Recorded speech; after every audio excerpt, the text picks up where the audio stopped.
Okay, thank you very much. Good morning, everybody, and welcome to today's Cabinet meeting, the 4th of November. As always, this is being live streamed on our social media channels and will be available as a recording after the meeting takes place. Item 1 on the agenda is apologies for absence. I don't think we have any. I think we're all here. So welcome, everybody. Item 2 is declarations of interest. Are there any declarations of interest on the agenda items in front of us today? I don't know. Yeah. I mean, I've got declared interest. I don't think So, to leave. in terms of the parish? Yeah. Okay. So, the advice in relation to that item. Yeah.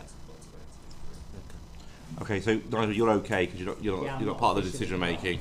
But Richard, as parish councillor for Donnington and Muxton parish council, item 6 will leave the room and not partake in the vote. Item 3 then is the minutes of the previous meeting. Those have been previously circulated. Are we happy to accept those? Move the chair. Those have been moved. I shall sign them in due course. Item 4 then is leaders' announcements. Just one thing I want to pick up today, and that's the ongoing criticism by the MP for Shrewsbury and Atcham of this council and this administration about his perception that we are blocking the Future Fit transformation. Firstly, we will not apologise for being on the residents of Telford Wrekin's side. It doesn't make sense for Telford to be the largest town in the whole country without a fully functioning A&E, and it doesn't make sense to close their women's and children's unit, a consultant-led women's and children's unit, which is located in this town based upon clinical need and demand. We are the largest proportion of births in this county.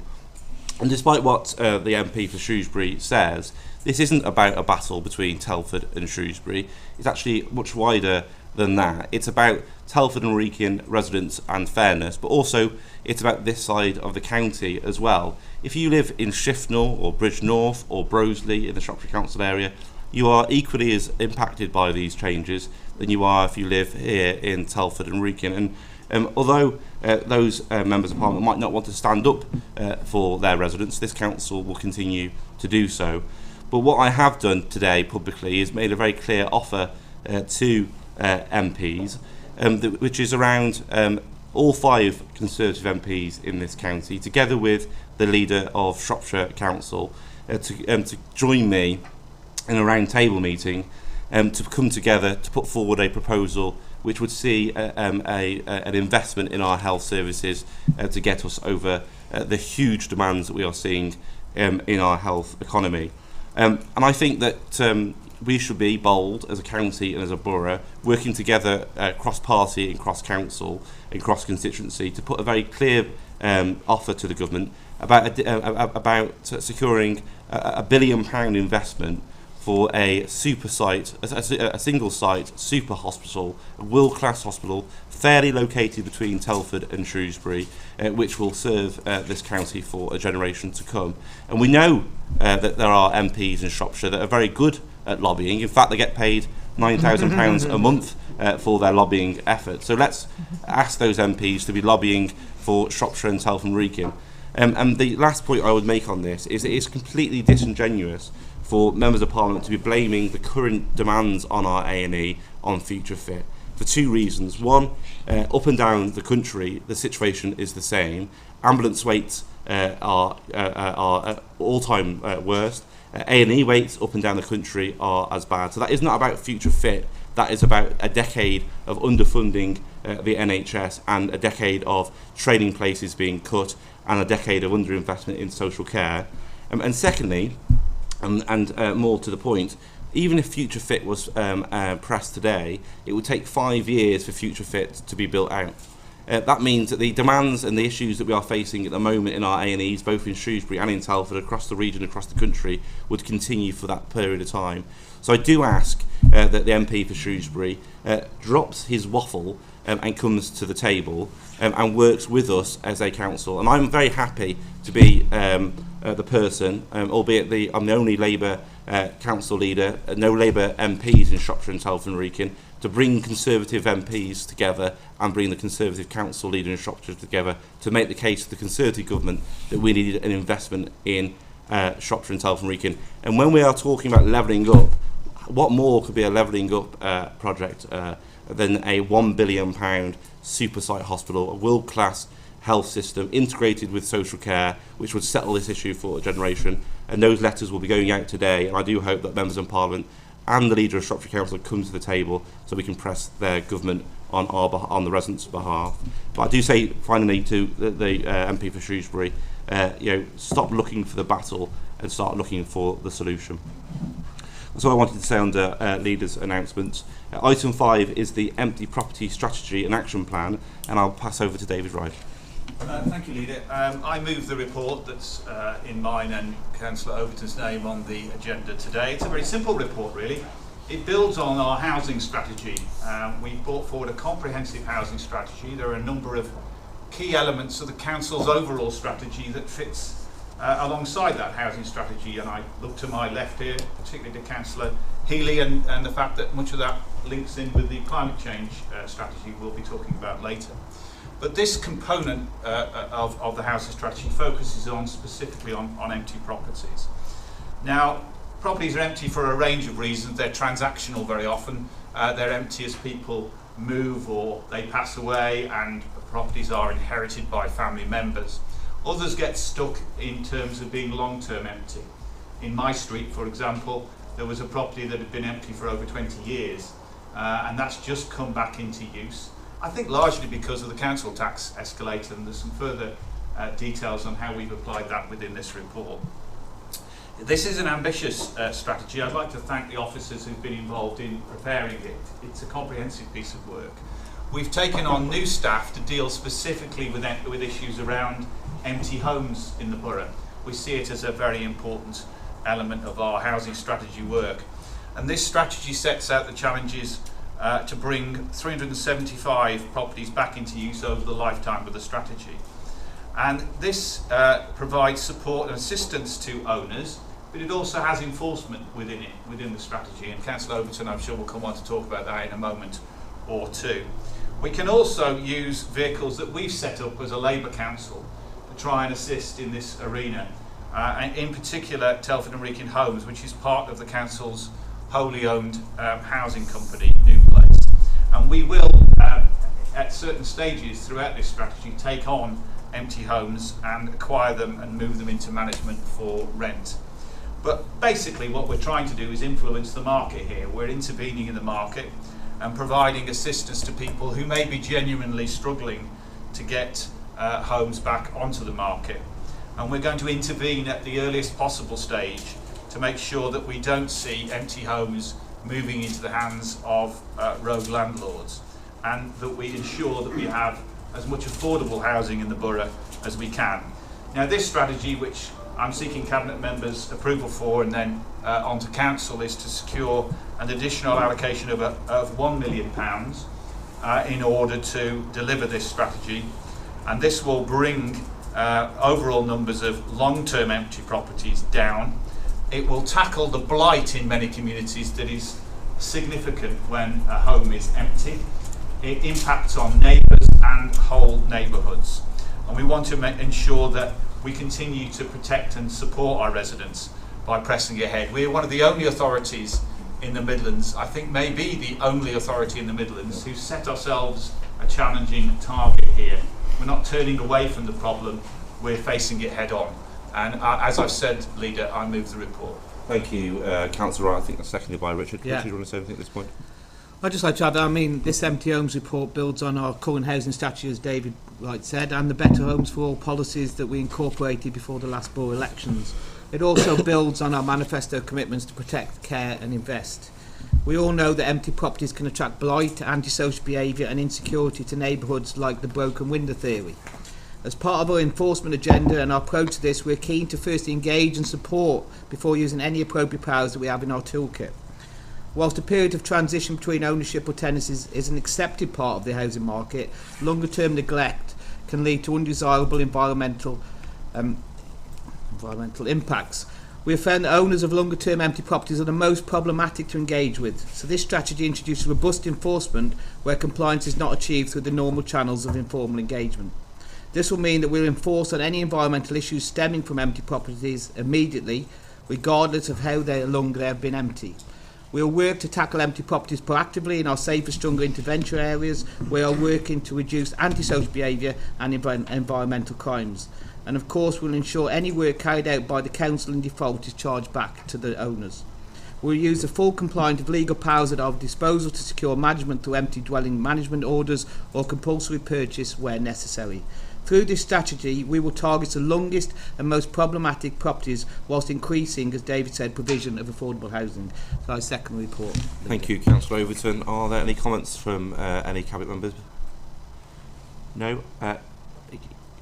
Councillors Thomason and Dugmore?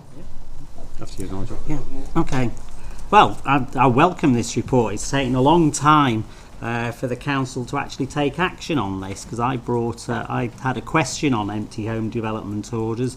It must be at least 6-7 years ago, and really, if action had been taken then, well, then obviously the problem would be a lot less than it is now.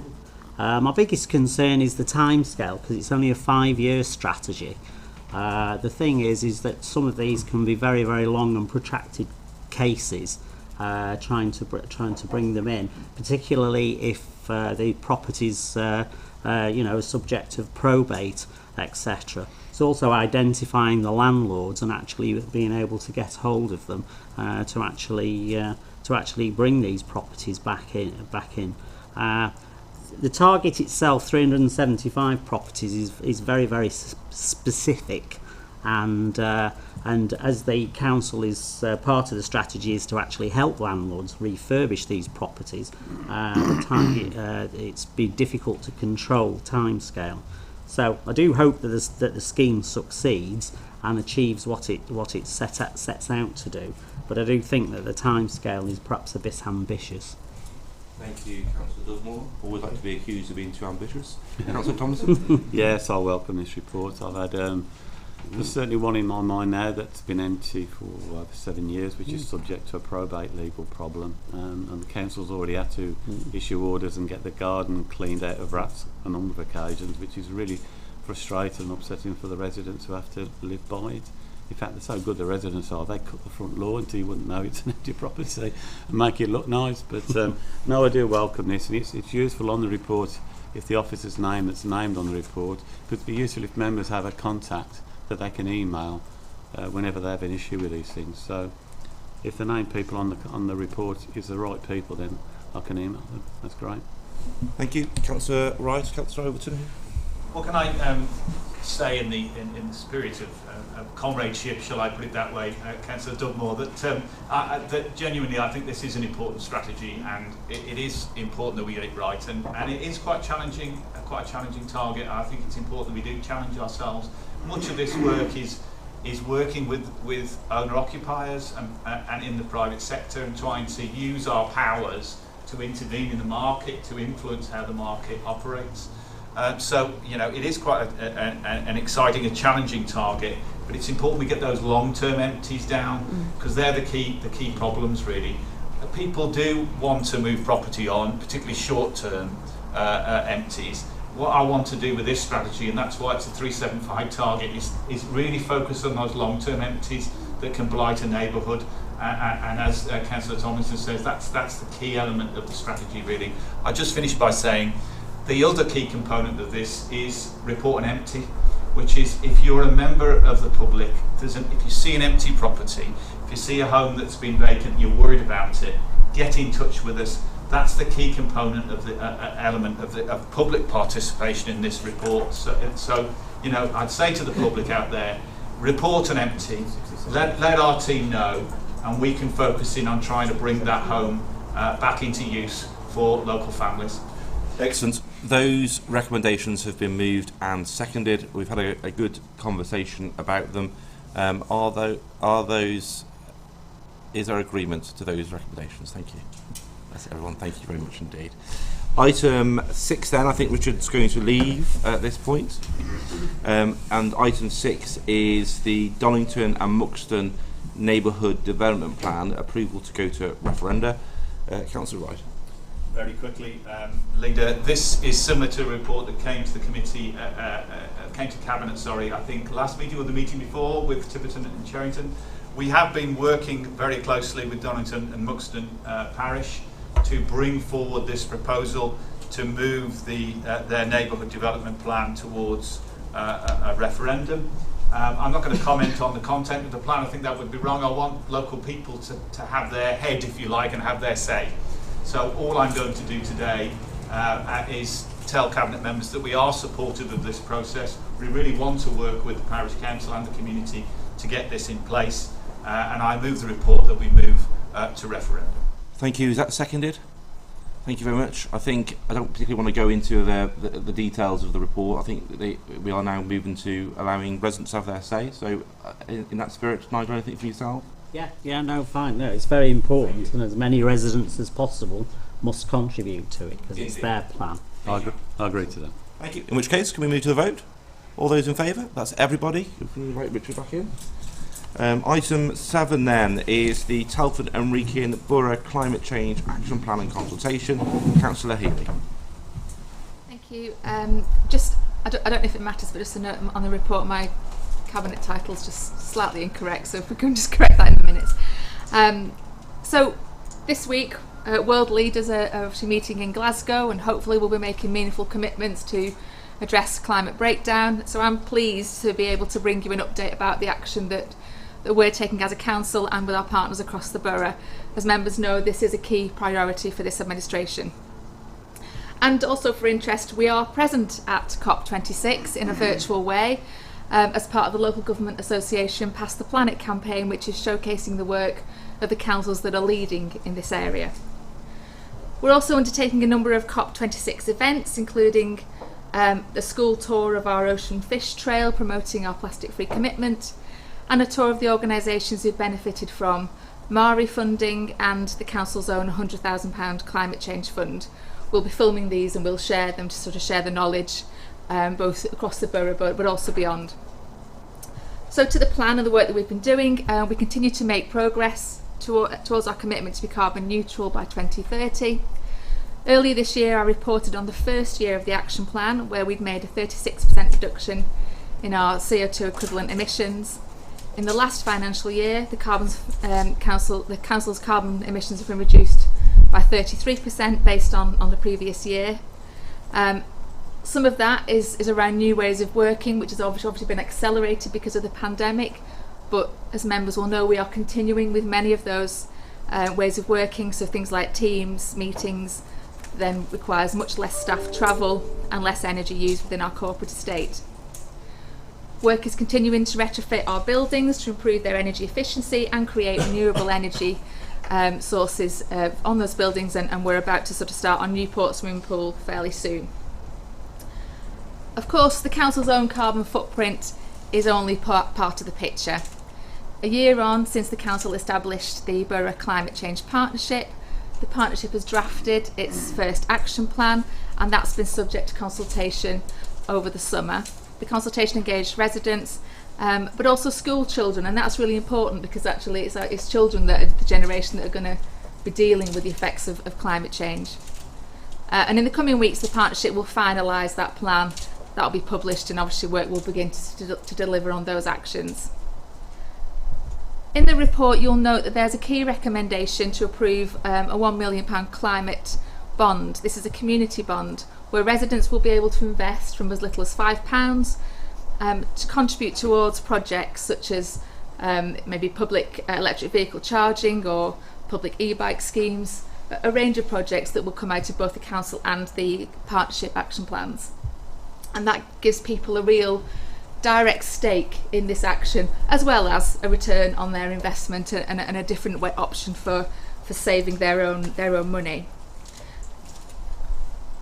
To embed and enable positive change, we've continued to run a range of communication campaigns. I've mentioned the Ocean Fish Trail, but also things like litter pick initiatives, We've recruited a number of climate change champions who are volunteers from across the borough. A project that we'll be doing with some of our climate change champions is Carbon Watchers. So again, these are volunteers, and that includes me, who will be trialling tools to measure and then reduce our carbon footprints, with the ultimate aim of sharing that information borough-wide to help everyone really do what we can to something's just fallen off on my desk. Sorry. To really all play our part in addressing the climate emergency.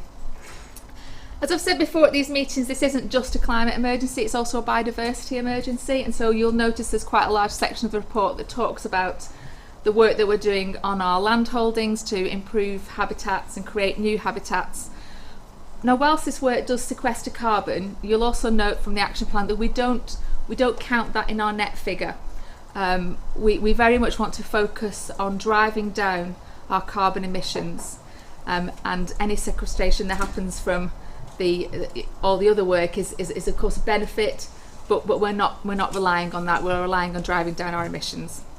So I hope you'll agree that there's been a tremendous amount of work carried out, and we're making good progress towards being carbon neutral by 2030, and I move the recommendations. Thank you, Councillor Healy. Is that seconded?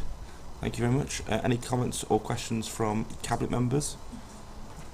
Councillor Wright? Well, I just wanted to welcome very much this report and the work that's done right across the council on this. This isn't about having this particular piece of work standing alone. It's about integrating this work right into every part of the council, and I know that Councillor Healy's very much committed to that, and that's really, really welcome. I just wanted to say how exciting I think the potential bond issue is for the council, because I think it gives us a real opportunity to raise funds in partnership with the community. So that not only generates funding that we can use, but we can also use that process to raise awareness about this whole area of work and this whole issue. So I just think that's a really, really exciting, positive initiative. I know other councils are doing it. I make no political point about this. I just think it's really, really positive that we're seeing this as a really good option for the council. It hits a whole range of boxes for us, and I think that's to be welcomed. Thank you, David. Right, Shirley Reynolds? Yeah, just a quick one really, and it is about the fact that this is being done in such a positive way that we're involving the whole of the community. Obviously the option of the community bonds is an excellent one where our residents can take part, but Councillor Healy's already alluded to how we're working with our schools and we're actually embedding all of this into our education. And yes, the Ocean Fish Trail was absolutely amazing during the summer for those of you that may have had the opportunity to go and see it, but that is being actually, the work's carrying on further.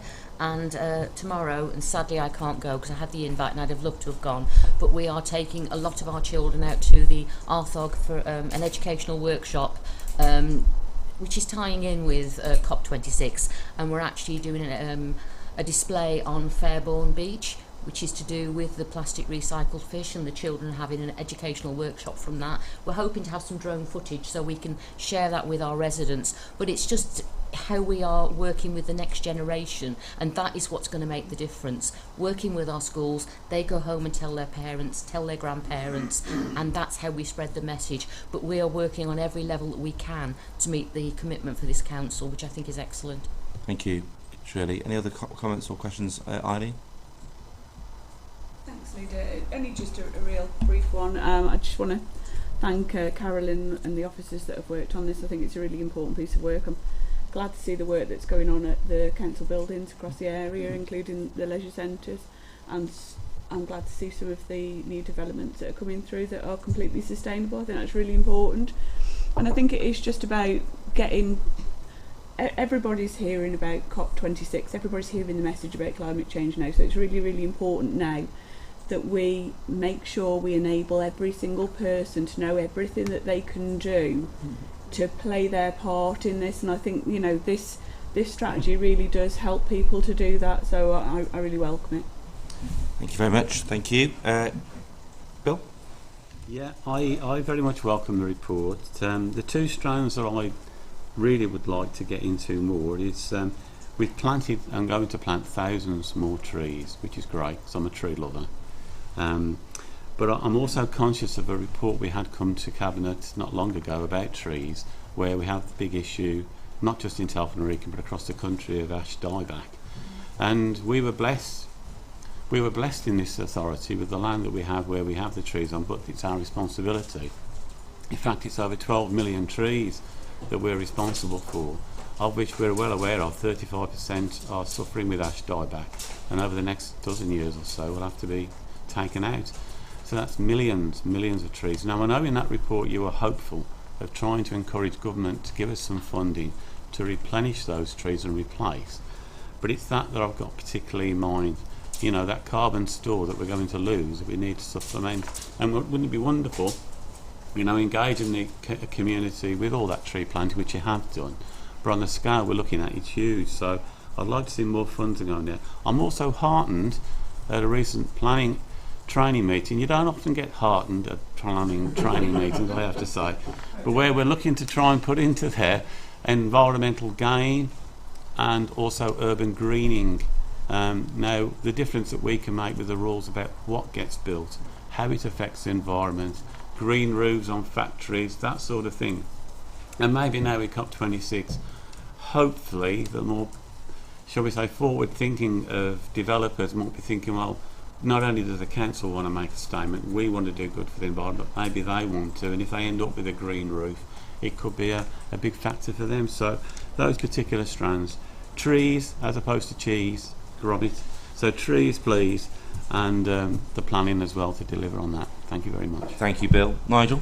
Yeah. Well, I'm all in favour of all any eco projects. The only thing is that obviously, having had 2 lockdowns, the carbon reduction figures are not really comparative. We won't know what effects any of these projects over the last 2 to 3 years have had for probably another 3 to 4 years, because you know, sort of, it's just not comparative. So really, we don't really know exactly where we are with regards to carbon reduction. It's only a guesstimate. The other thing is that the community bond, really good idea. The only thing that I'm concerned about is that it's quite likely that interest rates are going to rise in the next few months or so, possibly. And so the thing is that I'm a bit concerned as to whether or not the projects might be curtailed if the funding is reduced. I noticed in the report that the council, you know, sort of will cover these projects, but obviously as you're moving forward and thinking about other projects, well then obviously some of those might be curtailed. So that is a concern, but it'd be interesting to see what you know, sort of the level of investment that comes in on that, and hopefully it'll be a lot higher than we anticipate. But as I say, if interest rates rise, well then you might find that investors move to other more you know, sort of to other investments that will produce a greater return. Carolyn, would you like to pick up those 2 issues? Yeah, sure. So, I mean, Bill, you're quite right. Ash dieback is a real challenge. We have successfully applied for some funding for replanting, and there's further funding coming out in relation to tree planting, which we'll obviously be working with partners to bring into the borough. There's also quite a lot of work and research from going into actually how you manage existing woodlands. So whilst we may lose ash, by restructuring woodlands and managing for continuous cover forestry, which is what Seven Gorge Countryside Trust do in the gorge, that can actually, you know, sequester more carbon simply by allowing the sort of mixed age range of trees. So in some respects, having to take some ash out from a woodland setting can actually have a beneficial effect in allowing other species to take on more girth, basically, but then traps up more carbon. So that we are aware of those risks, and obviously looking at, as well as obviously planting more trees. And you're right about things like biodiversity net gain and environmental gain in terms of development, and of course with some of the developments that we're doing through New Place, we're trying to showcase that, to show that what's possible ahead of government bringing in the Better Homes for the Future standards that should, you know, increase those building regulations to make solar panels and so on and green roofs standard, which currently they aren't. In terms of the figures, Nigel, and the issue of lockdown, obviously that is referenced in the report, but I think you'll appreciate we are continuing to use those technologies like Teams. So yeah, I had a series of meetings yesterday. I didn't leave the house, and the people I were meeting were all in their houses too. So we've not had that travel, and that therefore does save. It would be useful, wouldn't it, if maybe more meetings could also be hybrid, or the option for remote, and we've been pushed into a position where we can't do that. So I think there are sort of some options there, and I do think, yes, where there may be a slight creep back up because of having to come into the office more, I think we can embed, and I think we have embedded a lot of those changes going forward. So I don't anticipate that the savings that we've made in the last year are wholly way off the mark. I think we've just brought forward things that we would have done anyway. And yeah, in terms of the sort of investment, I mean, we've made a clear commitment to investing £4 million, and that's really, that's there regardless of where interest rates go. And I think in terms of investors, we're talking about community investors here, ordinary people who I think will want to invest in things that benefit their communities, rather than necessarily be, big investors that are moving money around. I think people want to have a share in something that benefits where they live. So I am hopeful for the community bond. Thank you, Carolyn.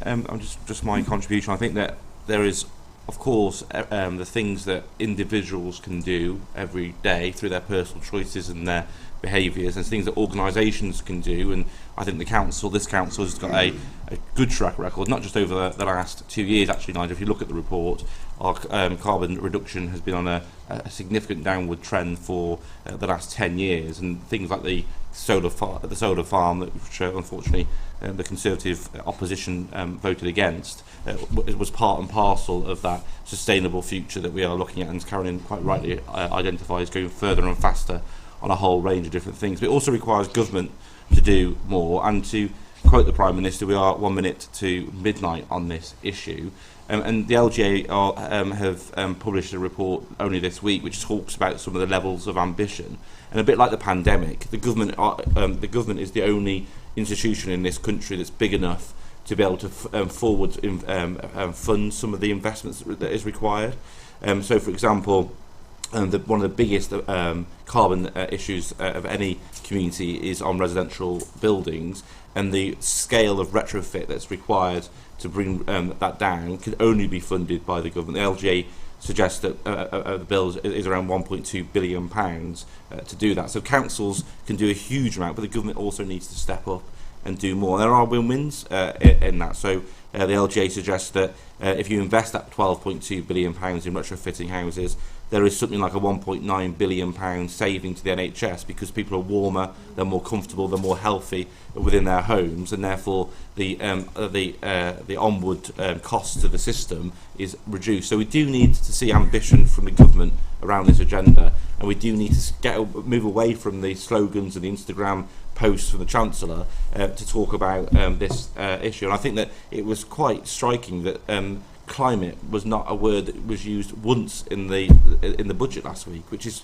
a little bit concerning. So I do hope that we can all work together to face this issue, because the consequences of inaction will affect each and every one of us, regardless of how we vote and regardless of what our views are.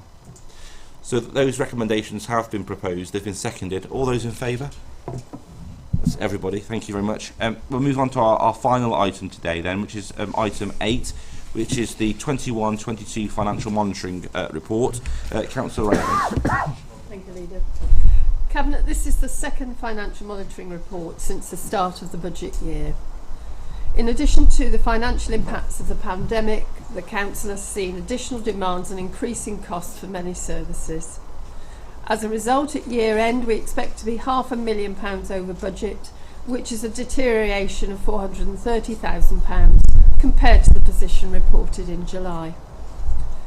In essence, projected service pressures are currently £4.68 million, and when the anticipated shortfall of £1 million relating to business rates is added, we're looking at a total pressure of £5.68 million, against which £5.18 million emergency response funding will be added, leaving the residual current projection of £1 million overspend mentioned earlier. Sorry, £500,000. This projection does not currently include the use of the Council's budget contingency or any further COVID grant funding from the governments at the moment.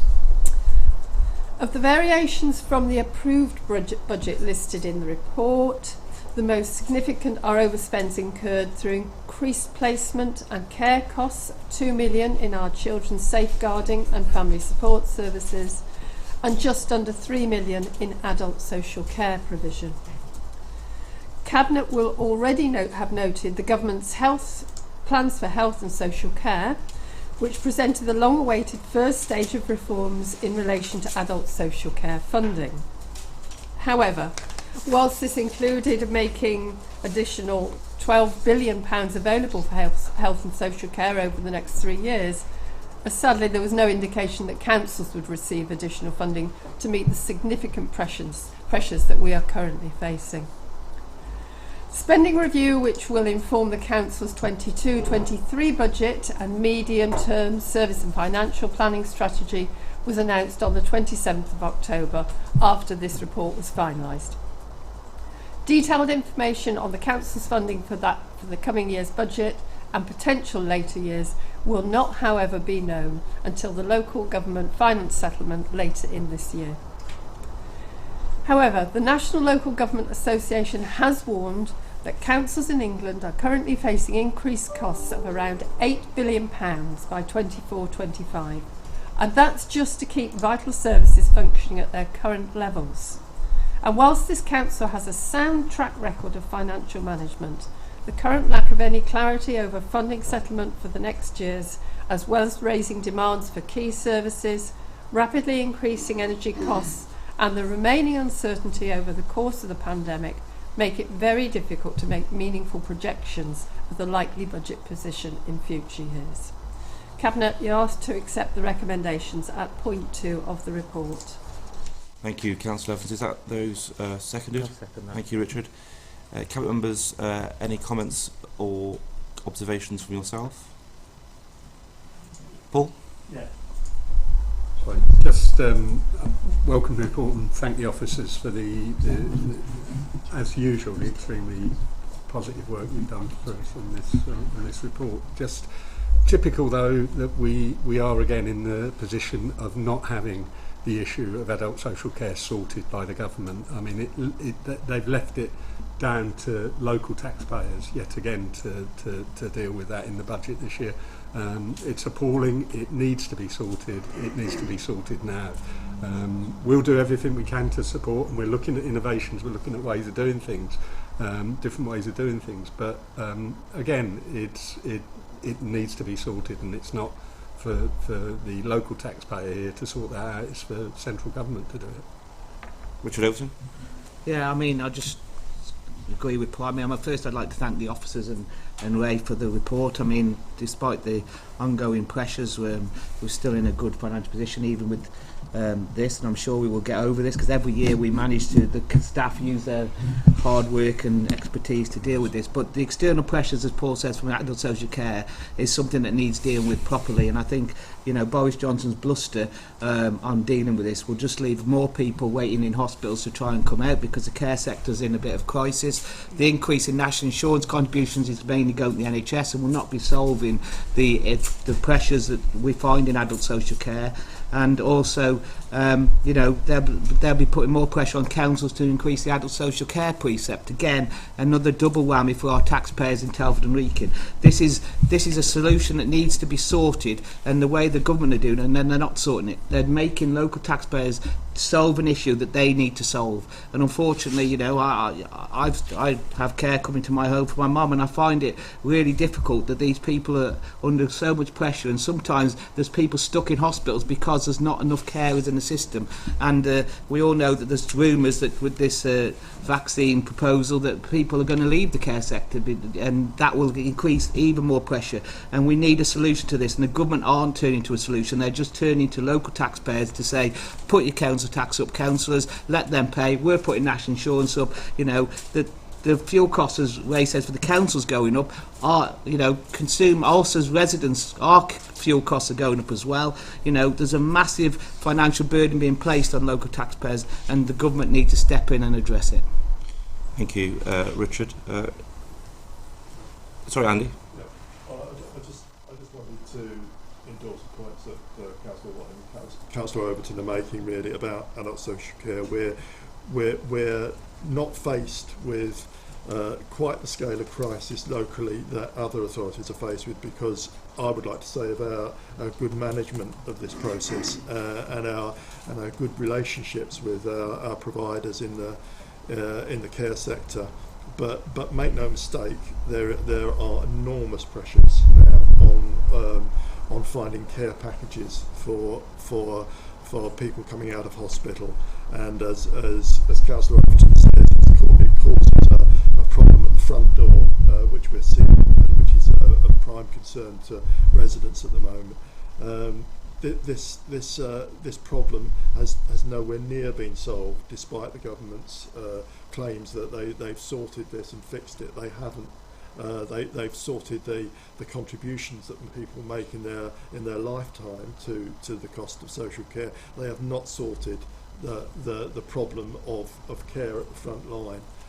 It is money, and it is also a failure to invest in staff for the last 10 years of this government, and we're now seeing the chickens come home to roost. Thank you. Thank you, Shirley. Yes, just a quick one really. I do endorse everything that my colleagues have said. I mean, the lack of funding in adult social care, it's getting to a chronic stage, and we're really struggling to get the care packages for people, for their families, and it's very, very similar with our children's services. We are doing everything we can to work with our families. We've got some very high complex cases, we've got real pressures on our high needs funding, and the government haven't addressed this year on year, but people have got very, very difficult circumstances. You've got families who are living on the breadline. They haven't got the money. We've got raising costs. That is going to put even more stretch on our services, which we haven't got the funds to do. We are very fortunate here. We've got excellent officers that are working in the most imaginative ways, and they're working with the third sector. We're working with our partners. Our town and parish councils are stepping up and working with us on all of these things. We couldn't do the job without the excellent partnership working that we've got, but really monies need to be available, and they need to be available now to solve the crisis that is both in adult social care and some of the children's services across nationally. They're in far worse condition than we are because of how we have managed this as an authority, but they're both under extreme pressure, and it's not just from the pandemic. It is 10 years of underfunding that are causing these problems, and as somebody said, and I want to re-echo, the chicken is coming home to roost because of how it's been managed nationally. Thank you very much for those contributions. Bill?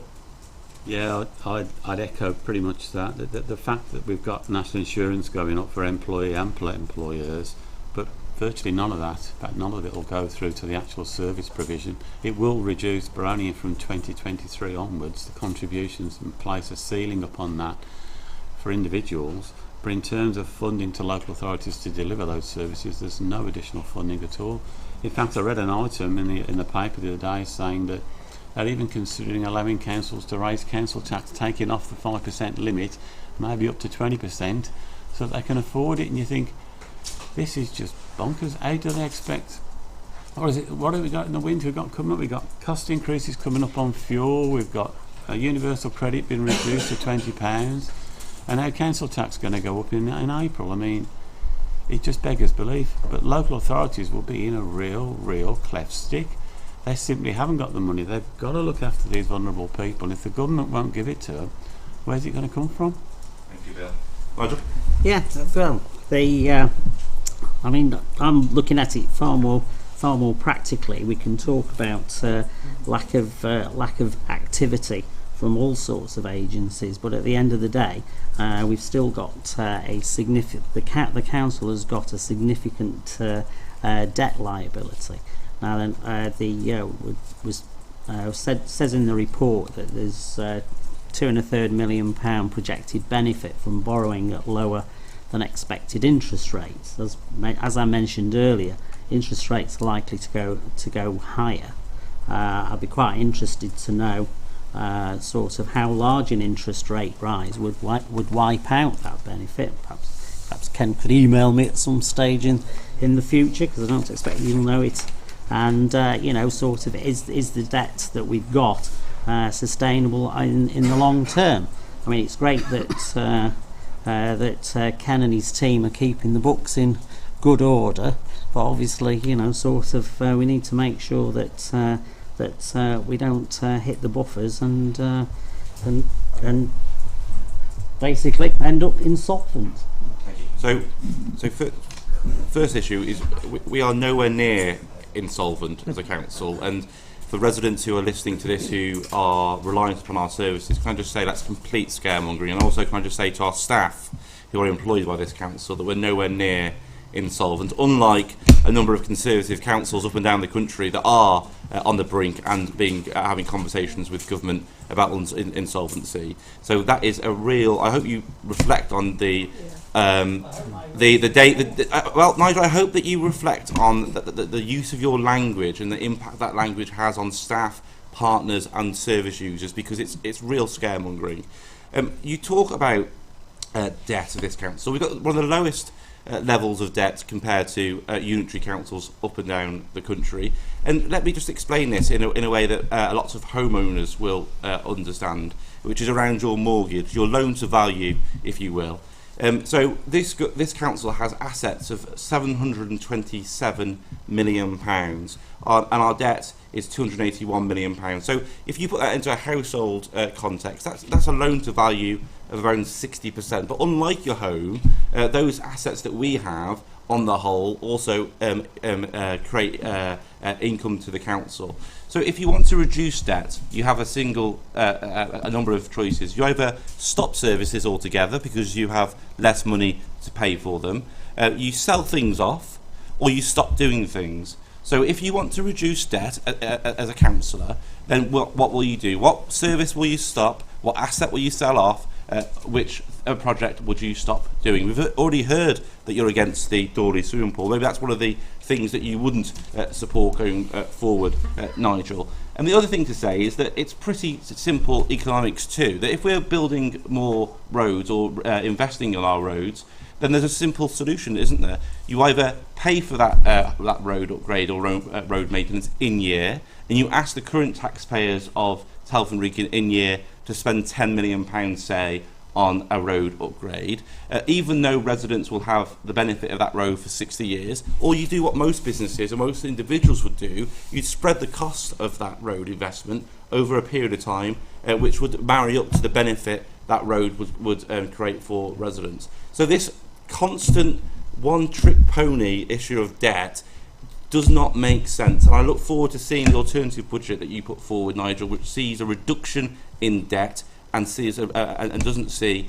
a reduction in services, assets, or projects, because actually you can't square either off. And we've got some of the lowest levels of borrowing compared to unitary councils up and down the country. And I'd also say, incidentally, that we've got the highest debt burden as a national government than we've had at any point in our history, and we've got the highest level of tax burden since the 1950s. So I'm not quite sure whether or not we should be taking lessons of the Conservatives on this issue either. So I look forward to seeing your alternatives, Nigel, because sitting there scaremongering is dead easy, but putting forward an alternative is less easy, and I look forward to seeing it, and I look forward to seeing the impacts that of your rhetoric has on the council services for this community. The recommendations have been moved and seconded. Are those carried? That's everybody. Thank you very much, and I call the meeting to an end. Thank you.